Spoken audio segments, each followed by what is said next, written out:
گزرے وقتوں کی بات ہے کہ کسی دور ملک پر ایک بادشاہ حکومت کرتا تھا۔ وہ بہت رحم دل تھا، اسی وجہ سے اس کی رعایا اس سے بہت خوش تھی۔ بادشاہ اور ملکہ اکثر اداس رہتے کیونکہ ان کی کوئی اولاد نہ تھی۔ آخر کافی دعاؤں کے بعد اللہ تعالیٰ نے ملکہ کو ایک انتہائی خوبصورت بیٹی عطا کی۔ بادشاہ نے شہزادی کی پیدائش پر پورے ملک میں بہت بڑے جشن کا اہتمام کیا اور ملک کے تمام لوگوں کو مدعو کیا۔ اس ملک میں کچھ پریاں بھی رہتی تھیں۔ بادشاہ نے ان 7 پریوں کو بھی مدعو کر لیا۔ دعوت والے دن 7 کی بجائے 8 پریاں موجود تھیں۔ دراصل ایک بہت ہی بوڑھی پری کو بہت دنوں سے کسی نے بھی نہیں دیکھا تھا، اس لیے سب سمجھے کہ وہ مر چکی ہے۔ اسی وجہ سے بادشاہ نے اسے نہ بلایا۔ جب تمام لوگوں نے شہزادی کو تحائف دیے تو ایک پری آگے بڑھی اور بولی، میں شہزادی کو حسن کا تحفہ دیتی ہوں۔ دوسری نے کہا، میں اسے دیانت کا تحفہ پیش کرتی ہوں۔ تیسری پری بولی، میری طرف سے شہزادی کے لیے شان و شوکت کا تحفہ ہے۔ چوتھی پری نے اپنی باری آنے پر شہزادی کو خوبصورت ناچ کا تحفہ دیا۔ پانچویں پری نے خوبصورت آواز، جبکہ چھٹی پری نے موسیقی کا تحفہ پیش کیا۔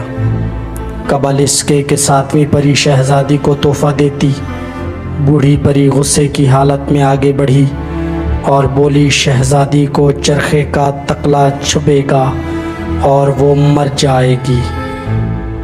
بادشاہ اور ملکہ یہ سن کر رونے لگے اور تمام رعایا غمگین ہو گئی۔ اتنی دیر میں 7ویں پری آگے آئی اور بولی، میری طرف سے یہ تحفہ ہے کہ شہزادی مرے گی نہیں بلکہ 100 سال کے لیے گہری نیند سو جائے گی اور 100 سال بعد ایک خوبصورت شہزادہ آ کر اس کو نیند سے بیدار کرے گا۔ بادشاہ نے اپنے ملک سے تمام چرخے ختم کروا دیے تاکہ شہزادی کو بچایا جا سکے۔ سال پر سال بیت گئے، یہاں تک کہ شہزادی 16 سال کی ہو گئی۔ اس دن شہزادی کی 16ویں سالگرہ کا جشن اپنے پورے عروج پر تھا۔ جب شہزادی محل کی چھت پر ہوا خوری کے لیے گئی، وہاں اس نے دیکھا کہ ایک بہت ضعیف عورت چرخہ کاٹ رہی تھی۔ شہزادی نے کیونکہ چرخہ کبھی نہیں دیکھا تھا، اس لیے حیرت سے تکنے لگی۔ بوڑھی عورت نے کہا، بیٹی یہاں آؤ، یہ لو، اسے خود چلا کر دیکھو۔ یہ سن کر شہزادی بوڑھی عورت کے پاس جا بیٹھی اور جیسے ہی اس نے چرخے کو ہاتھ لگایا، اس کا تکلا شہزادی کی انگلی میں لگا اور وہ گہری نیند سو گئی۔ بادشاہ اور ملکہ کو اس واقعہ کی خبر ہوئی تو دونوں بہت پریشان ہوئے۔ ملکہ کہنے لگی، اب ہم اپنی بیٹی کے بغیر کیا کریں؟ بادشاہ نے شہزادی کو اس کی خوابگاہ میں آرام دہ بستر پر لٹا دیا۔ ادھر جب 7ویں پری کو معلوم ہوا کہ شہزادی 100 سال کے لیے سو گئی ہے تو وہ سوچنے لگی، شہزادی جب نیند سے بیدار ہوگی تو اس زمانے میں اس کو کوئی بھی نہیں جانتا ہوگا۔ یہ سوچ کر اس نے پورے محل پر جادو کر دیا۔ اس جادو کی وجہ سے محل میں موجود تمام جاندار سو گئے، حتیٰ کہ شہزادی کا پالتو کتا جو اس کی خوابگاہ کے دروازے پر بیٹھا تھا وہ بھی وہیں سو گیا۔ پری نے جادو کے ذریعے محل کے گرد اونچی اونچی دیواریں بنا دیں اور ان دیواروں کے ساتھ لمبے لمبے درخت اور بیلیں اگا دیں تاکہ کوئی محل میں داخل نہ ہو سکے۔